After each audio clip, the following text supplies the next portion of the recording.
আসসালামু আলাইকুম রহমতুল্লাহি বারাকাতু। আলহামদুলিল্লাহ, আমি ফেনী সোনাকাজী ৮ নং আমিরাবাদ ইউনিয়ন ২ নং ওয়ার্ড সফরপুর এলাকাতে আসছি। তরমুজের কৃষকদের আহাজারি কেমন চলতেছে দেখার জন্য।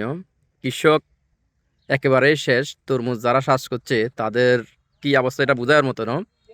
পর্যাপ্ত পরিমাণ ফলন হয়েছে, ফলন বিক্রি নাই। তরমুজ বিক্রি না থাকার কারণে পর্যাপ্ত পরিমাণ মাল জমিনে পড়ে রয়েছে। আমি যারা চাষি ভাইরা আছে কৃষক ওনাদের সাথে আলাপ করলাম, ওনারা বলতেছে যে গাড়ি ভাড়া দ্বিগুণ হয়ে গেছে। যেরকম তেল না থাকার কারণে অনেক গাড়ি ভাড়া বাড়ে গেছে, দ্বিগুণ গাড়ি ভাড়া হয়েছে। এই কারণে মাল ফাটাতে পারতেছে না এবং কি গাড়িও পর্যাপ্ত পরিমাণ পাইতেছে না দ্বিগুণ ভাড়ার কারণে। প্রচুর পরিমাণে মাল পড়ে রয়েছে এবং কি পর্যাপ্ত বৃষ্টি না হওয়ার কারণেও ফলন ভালো হয় নাই। কি যা হয়েছে তা ফসি যেতেছে। ফসি অনেকগুলা মাল তাদের নষ্ট হয়ে গেছে। প্রচুর পরিমাণ মাল নষ্ট হয়ে গেছে, যেটা দেখার মতো না।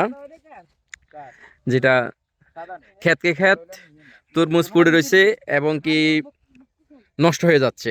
কৃষকের অবস্থা একেবারেই খারাপ। ওনারা বলতে চাচ্ছে যে তাদের যে চালান গেছে চালানের 1/3 উঠে কিনা এটাই সন্দেহ আছে। এরকম ওনারা আশাবাদী এবং কি মালের সাইজ নাই এবং কি সবগুলা গাছ মরে গেছে। গাছ নষ্ট হয়ে যাওয়ার কারণে এইভাবে তরমুজগুলা নষ্ট হয়ে যাচ্ছে।